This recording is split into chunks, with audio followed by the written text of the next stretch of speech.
mayroong mga hindi magandang effect sa makina ang coolant na sobrang tagal na hindi napapalitan. Nare-reduce or nababawasan ang cooling efficiency nito. Or kung ikaw naman ay nasa bansa na may winter, ay nare-reduce din yung efficiency nito na pigiling mag-freeze or mag-yelo yung loob ng cooling system.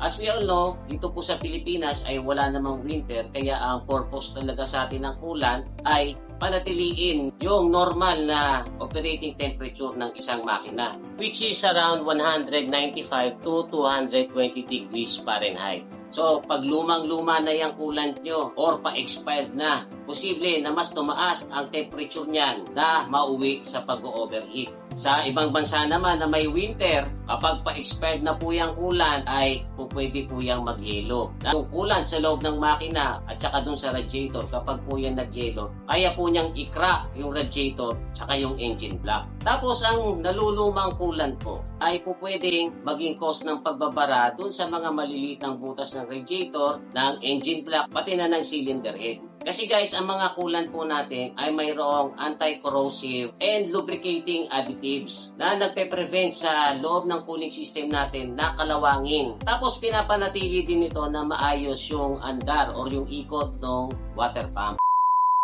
Ngayon guys, itong mga additives na to over time ay na-expired din at nawawalan ng bisa. So pag wala na po yung bisa, magsisimula na pong kalawangin yung loob ng makina at magkaroon ng mga small particles na po pwedeng bumara dun sa mga maliliit na butas ng radiator, ng engine block, or ng cylinder head. At pwede rin maging cause para masira yung water pump. So kapag marami pong mga bara yung mga butas o kaya naman nasira ang water pump, hindi po makakasirculate ng maayos yung coolant na dahilan para hindi mapanatili yung operating temperature ng makina na mauwi sa overheat.